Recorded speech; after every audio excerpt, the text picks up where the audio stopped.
Eric Verlinden, bonjour. Bonjour. Et on va également accueillir Philippe Coulet qui est là toujours en 2020. Bonne Bonjour année. Caroline, Catherine, pardon. Ah, Caroline. D'abord, Catherine. en 2019, je disais Philippe Manche. Maintenant, vous allez dire Voilà. Caroline à la place de Katharina. Catherine. Vous avez une question à poser à notre Et première invitée. plusieurs. On va d'abord rebondir sur ce petit journal avant d'entamer l'indice Trévi, le premier de l'année, que vous nous livrez tout frais.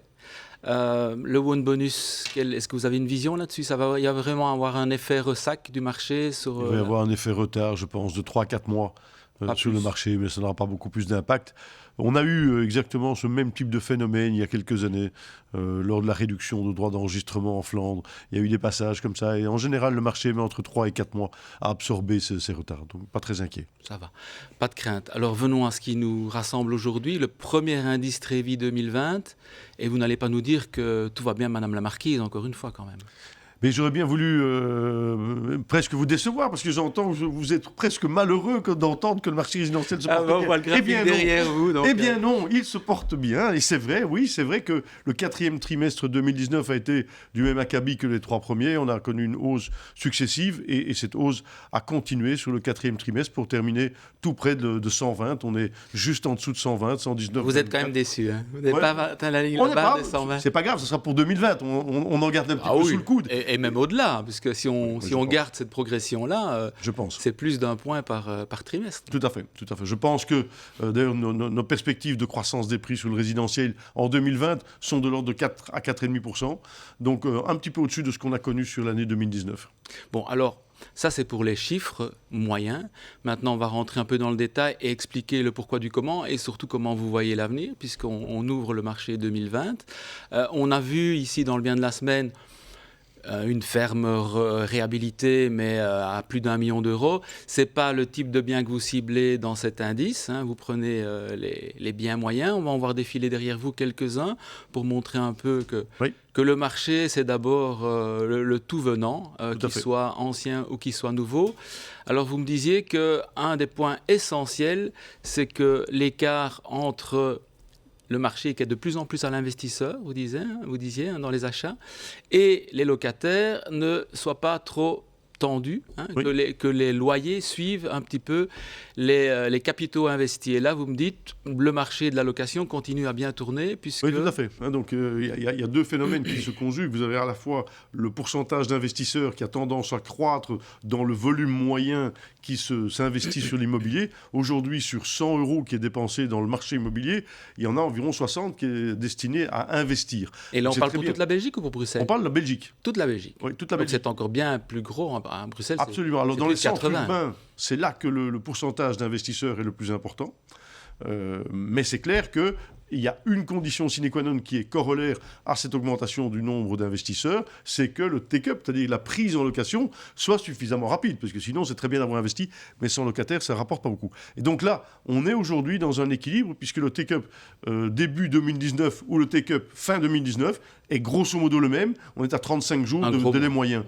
Donc, un gros mois de délai. Voilà, donc on est tout à fait dans la moyenne pour l'instant, et il n'y a aucun signe qui a l'air d'être négatif sur ce marché. Et c'est propre aux grandes villes, justement, ce taux de location? Alors, c'est propre aux grandes villes. Pourquoi? Parce que c'est là que la grosse masse des investissements se font. Il faut se rendre compte que c'est sur Gand, Anvers, Bruxelles, un petit peu Namur, ça concentre 85 à 90% de l'investissement immobilier résidentiel. Donc c'est ça qui fait l'indice, en fait, le gros de l'indice. Ça veut dire que pour les investisseurs, un conseil, c'est d'investir dans les grandes villes. C'est clair. Ça, c'est tout à fait clair. C'est clair que c'est là que le marché locatif est le plus important. Et c'est là que, d'ailleurs, où est le marché locatif qui s'est le plus renforcé durant les 10 dernières années? C'est Bruxelles. Le taux de propriétaires occupants qui a chuté considérablement. Vous dites attention à l'expertise des agents, pas n'importe où et pas n'importe quel produit. Et on voit défiler derrière nous quelques biens neufs que vous commercialisez, je suppose, avec des promoteurs immobiliers de la place connus, comme BPI ou comme Eaglestone. On vient d'en voir défiler 2. Alors on a l'impression... Pas Berchem-Saint-Agathe, là, il y a déjà un petit look différent, mais qui se ressemblent énormément, tous ces appartements, que ça devient vraiment des produits un peu standardisés. Et pourtant, on parle beaucoup d'innovation. Et en 2019, ici, dans le Maguimont, on en a beaucoup parlé. Mais c'est vrai, quand on voit les nouveaux projets, c'est très standardisé. Je ne sais pas si c'est standardisé. Vous parlez d'architecture ou de concept. Architecture. Au niveau architecture, je trouve extérieur, quand on voit les façades extérieures, on a l'impression, à part ici où c'est un peu plus... Là, si vous regardez ce projet-là, on ne peut pas le comparer au précédent. Non, je pense qu'au niveau architecture, franchement, il y a une amélioration globale moyenne. Par contre, au niveau du concept des appartements, c'est vrai que c'est relativement standardisé, tout simplement parce que les gens demandent et les des produits qui sont relativement standardisés. Les cuisines ouvertes avec un coin déjeuner intégrant le salon, c'est la façon de vivre d'aujourd'hui. Donc n'importe quel promoteur va évidemment intégrer ce type de programme. De toute façon, il y a un carcan réglementaire qui ne permet pas aux promoteurs de faire n'importe quoi. Là aussi, on a un cadre quand même juridique assez contraignant. Alors, en parlant des investisseurs, est-ce qu'ils vont pour le moment cibler les plus petits appartements, une chambre, ou bien est-ce que ça dépend vraiment des investisseurs et des communes et des produits? C'est peut-être juste en fonction justement de la commune et moins du projet. Alors, oui et non. Oui, parce que globalement, bien sûr, qu'il est plus cohérent d'aller acheter un appartement 2 chambres sur des communes un tout petit peu plus valorisées au niveau immobilier. Parce que comme au Lué-Saint-Lambert, par exemple? Comme au Lué-Saint-Lambert, ce qu'on vient de voir, tout à fait relevant.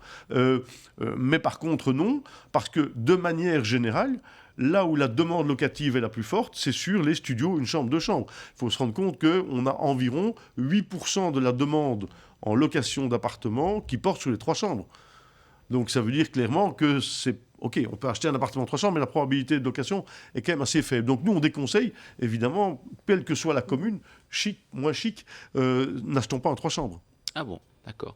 On a vu passer un projet assez exemplaire à Lot sur un ancien bâtiment industriel, je suppose, parce que ça a l'air d'une reconversion. Est-ce que les investisseurs portent leur choix en fonction du look du projet, ou bien c'est purement un rapport financier de plus en plus? Il y a une part émotionnelle dans tous les investissements immobiliers moyens. Il faut se rendre compte que la moyenne des gens qui investissent, c'est monsieur et madame tout le monde.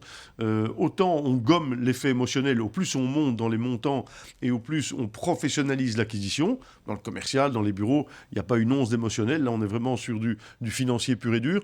Dans le résidentiel, il y a une part émotionnelle qui joue. Ça, c'est extrêmement important. Encore toujours. Et vous le sentez dans la décision d'acquisition. On postpose cet achat en disant mais j'y habiterai peut-être bien un jour. Ah ben c'est peut-être bien pour les enfants, etc., etc. Bon, à 2 mois avant de clôturer, à 2 mois de Batibo, un petit regard vers le futur, l'avenir. Comment est-ce que vous sentez le marché pour à 6 mois et à 1 an? En 3 mots. Alors, sur 1 an en tout cas, je le vois de manière extrêmement stable par rapport à ce qu'on a connu. Il y a un point qui est essentiel à retenir pour 2020, c'est la production de logements. S'il y a ce que l'on peut craindre, c'est une diminution du nombre de permis, avec une diminution drastique du nombre de logements produits. Et là, ça aura 2 effets.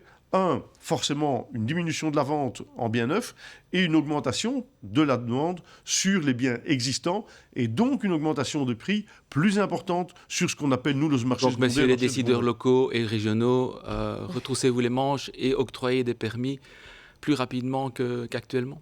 En tout cas, ce que je pense, c'est que si on ne le fait pas, c'est finalement au détriment de monsieur et madame tout le monde que ça va se concrétiser. Et des communes. Ah, ça, c'est clair.